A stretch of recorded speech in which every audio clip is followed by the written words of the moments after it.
नमस्कार साथियों, स्वागत करता हूं आप सभी का एक बार फिर से नए वीडियो में।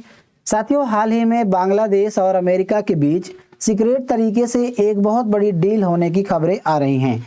इस समझौतों में कई चीज़ों को लेकर के सहमति बनी है, लेकिन जो सबसे ज़्यादा चर्चा का विषय है वो यह है कि इस समझौते में बांग्लादेश ने अपने बंदरगाहों को अमेरिका को इस्तेमाल करने की अनुमति दे दी है। अब साथियों, इस प्रकार के समझौते होने से यदि अनुमति मिल गई है तो कहीं ना कहीं अमेरिका की जो उपस्थिति है वो बंगाल की खाड़ी के रीजन में देखने को मिलेगी। इसके अलावा यदि अमेरिका यहाँ पर उपस्थित होता है, मौजूद रहता है, तो कहीं ना कहीं इसका जो प्रभाव है पूरे बंगाल की खाड़ी के रीजन में देखने को मिलेगा। आज हम इस वीडियो में चर्चा करेंगे कि ये समझौते के क्या मायने हैं, किस किन चीज़ों को लेकर के समझौता हुआ है। इसके अलावा यदि अमेरिका की उपस्थिति बंगाल की खाड़ी में हो जाती है और अमेरिका यहाँ पर अपने सैन्य बेसेस बनाता है, युद्धपोत तैनात करता है, तो उसका असर भारत के साथ साथ जो पूरे बंगाल खाड़ी रीजन में है इस पर क्या पड़ेगा, इसके बारे में हम विस्तार से चर्चा करने वाले हैं। तो आइए शुरू करते हैं। साथियों, खबरों में आप देख सकते हैं, वैसे मैं आपको बता दूं कि इस डील को लेकर के अभी इसको पूरी तरह से सीक्रेट रखा गया है, लेकिन कुछ खबरों में, कुछ समाचार पत्रों में इसको लेकर चर्चाएं की जा रही हैं, जिनमें से द डेली स्टार कटिंग मैंने यहाँ पर लगाई है। आप बात करें हेडलाइंस की तो बांग्लादेश और अमेरिका नए रणनीतिक सहयोग के नए युग में प्रवेश कर रहे हैं, ऐसी हेडलाइंस बन रही हैं और इसमें इन चीज़ों को कवरेज की गई है। अब साथियों, बात करें इस समझौते की तो समाचार पत्रों में दावा किए जा रहे हैं कि जो समझौता है यानी कि बांग्लादेश को यानी कि अमेरिका को बांग्लादेश में अनुमति मिले, बंदरगाहों को इस्तेमाल करने की अनुमति मिले। इसके अलावा अमेरिका की उपस्थिति बंगाल की खाड़ी में हो, ऐसा बांग्लादेश कुछ द्वीप प्रदान करे, कुछ ऐसे आइसलैंड अमेरिका को दे, ऐसा जो बातें हैं वो काफ़ी लंबे समय से चली जा रही थी। इसको लेकर के शेख हसीना का एक स्टेटमेंट यहाँ पर वायरल हो रहा है, चीज़ें निकल के आ रही हैं। दावा किया जा रहा है कि शेख हसीना ने पहले इसको लेकर भविष्यवाणी की थी कि अमेरिका चाहता है कि बांग्लादेश के बंदरगाहों पर अमेरिका का कुछ कंट्रोल हो, इस्तेमाल कर सकें। इसके अलावा बंगाल की खाड़ी में वहाँ पर एक आइसलैंड देने की खबरें आ रही थी कि इस पर अमेरिका के ऊपर दबाव डाला जा रहा था। लेकिन साथियों, शेख हसीना ने इस बात को नहीं मानी और उसके बाद शेख हसीना की सरकार गिर गई, ऐसा बातें भी निकल के आ रही हैं। उसके बाद क्या है कि यूनुस खान की सरकार आती है। यूनुस खान की अंतरिम सरकार के द्वारा अमेरिका से संबंध काफ़ी अच्छे रखे गए थे और उसके बाद उस समय इस प्रकार के समझौते को काफ़ी ज़्यादा गति मिली है। अभी हाल ही में तारिक रहमान की सरकार है और तारिक रहमान के संबंध भी अमेरिका से काफ़ी अच्छे हैं। ऐसे में साथ ही इस प्रकार के समझौते होने से अमेरिका को एक बहुत बड़ी उपलब्धि के तौर पर देखा जा रहा है। इन समझौते में 3 बड़े समझौते हुए हैं, जिनमें सबसे बड़ा समझौता ये है कि अमेरिका को बांग्लादेश में महत्वपूर्ण बंदरगाहों को इस्तेमाल करने की अनुमति दे दी है। इसके अलावा दोनों देशों के बीच सीक्रेट जानकारी को शेयर करने को लेकर के भी समझौता हुआ है।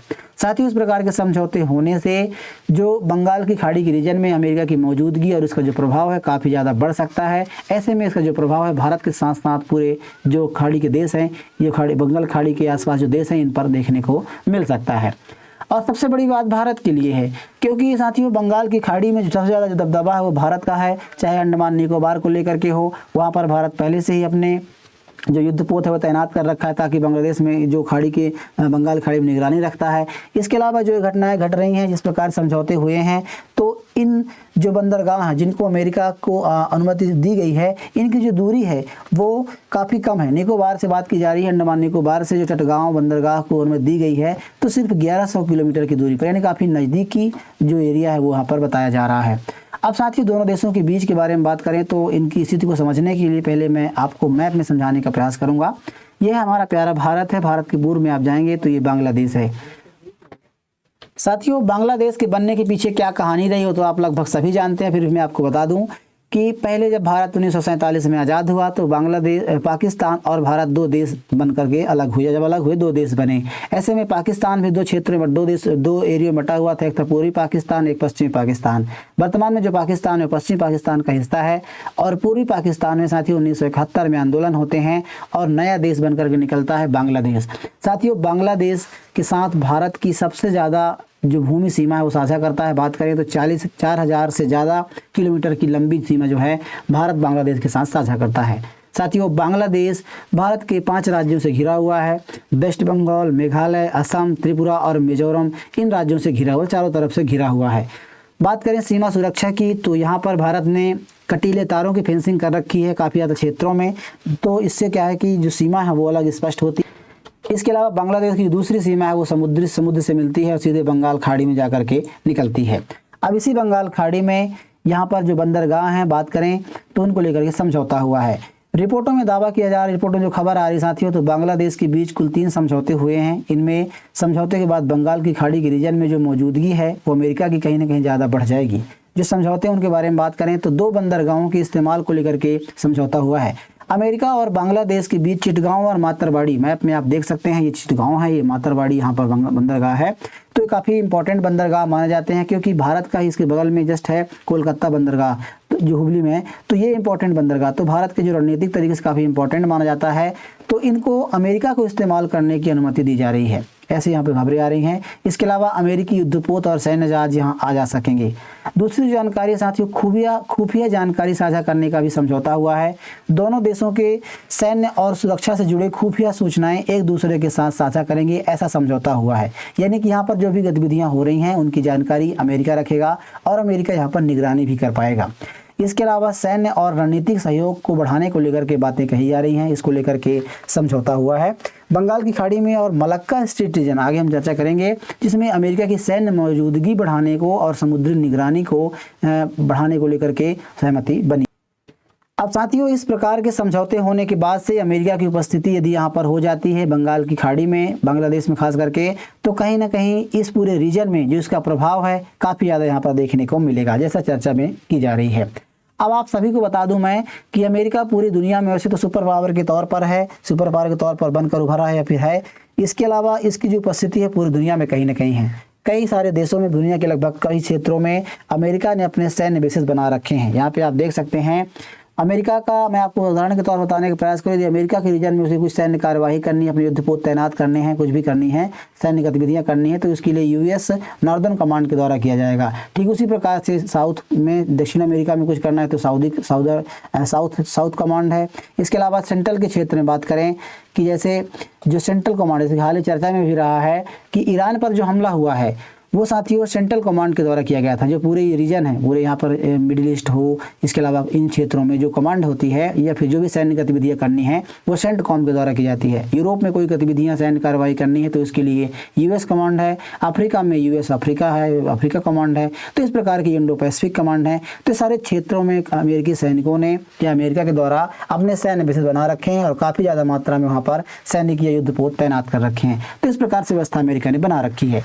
लेकिन हाल ही में साथियों, जिस प्रकार से ईरान ने हॉर्मुज स्ट्रेट को कंट्रोल करके बैठा है और वहाँ पर हथियार के तौर पर इस्तेमाल कर रहा है, जहाज़ों की आवाजाही यहाँ से नहीं हो पा रही है, ऐसे में पूरी दुनिया की जो अर्थव्यवस्था है काफ़ी बुरे तरीके से हिल गई है।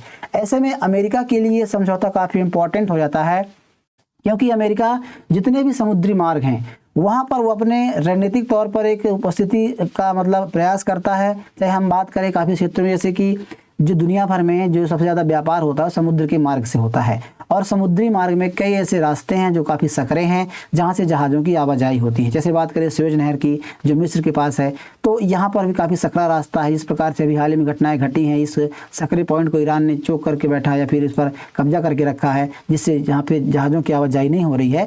तो आने वाले समय में ऐसी कुछ घटनाएं घटती हैं तो उन पर सीधा असर पड़ सकता है। इसी प्रकार से यहाँ पर मिस्र के पास सुएज नहर है जो काफ़ी सकरा रास्ता है, ये सीधे यूरोप और अफ्रीका इसके अलावा एशिया महाद्वीप को जोड़ने का काम करती है। इसके जब आगे आएंगे तो बाब अल मंडेब नाम का यहाँ पर एक सकरा रास्ता है जो ओमान की खाड़ी के पास है।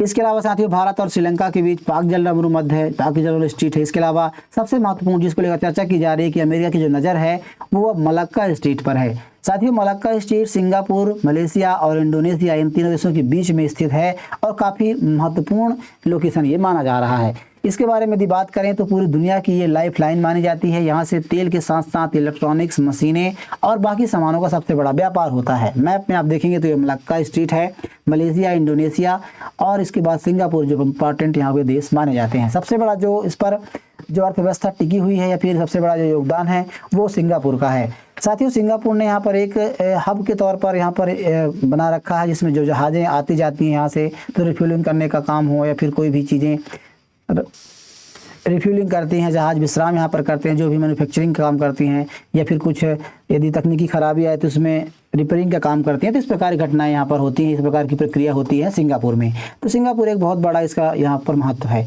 अब साथ ही इसके अलावा अमेरिका की यदि उपस्थिति यहाँ पर हो जाती है, इस प्रकार के समझौते हुए हैं, तो खाड़ी के देशों, यदि खाड़ी की बंगाल की खाड़ी में यदि अमेरिका की उपस्थिति हो जाती है तो कहीं ना कहीं चीन को काउंटर करने का प्रयास किया जाएगा। इसके अलावा भारत की जो यहाँ पर उपस्थिति, इस प्रकार से भारत ने जो अंडमान निकोबार में पहले से ही एक युद्धपोत तैनात कर रखा है जो पूरे समुद्र की निगरानी करता है, तो ऐसे में अमेरिका की उपस्थिति हो जाने से कहीं ना कहीं इस पर भारत पर भी असर पड़ेगा। चाइना के बारे में बात करें तो चीन के करीब 80% तेल यहाँ से आयात होते हैं, इसी रास्ते से आते हैं। इसके अलावा जो पूरी इकोनॉमी है प्रभावित होगी। भारत के लिए भी काफ़ी इंपॉर्टेंट है। भारत के जो पूर्व एशिया के देश हैं, चाहे फिलीपींस हो, इंडोनेशिया हो, इसके अलावा जापान हो, इनसे जो व्यापार होता है, ऑस्ट्रेलिया से जो व्यापार होता है भारत का, वो इसी रास्ते से होकर के जाता है। तो यदि साथियों कुछ भी घटनाएं घटती हैं, अमेरिका का दबदबा ऐसा होता है जिस प्रकार से अभी हाल ही में भारत के साथ जो संबंध हैं वो अच्छे नहीं हैं, तो कहीं ना कहीं ये इम्पोर्टेंट हो जाता है भारत के लिए भी, क्योंकि यदि आए दिन अमेरिका से संबंध खराब होते हैं तो हो सकता है अमेरिका की उपस्थिति से यहाँ पर भारत को इसका असर देखने को मिल सकता है। तो इस प्रकार की संभावनाएं भी हो रही हैं। अब ये इंपॉर्टेंट इसलिए भी है भारत के लिए, चाइना के लिए भी है, लेकिन भारत के लिए इसलिए भी है क्योंकि भारत यहाँ पर निगरानी करता है और भारत सिर्फ मुहाने पर है। यदि ऐसा कोई यहाँ पर होता है, ये बांग्लादेश में बात करें समझौता जो हुआ है, तो यदि यहाँ पर होता है कुछ भी गतिविधियाँ होती है, क्योंकि जो भी गतिविधियाँ बांग्लादेश में होती हैं, चाहे आर्थिक गतिविधियाँ हो, राजनीतिक उलटफेर हो, इसका सीधा असर भारत पर पड़ता है। तो साथियों यदि अमेरिका की उपस्थिति यहाँ पर हो जाती है तो आने वाले समय में भारत की राजनीति में, भारत की अर्थव्यवस्था में इसका काफ़ी बड़ा असर देखने को यहाँ पर मिल सकता है। तो ये चीज़ें निकल के आ रही हैं।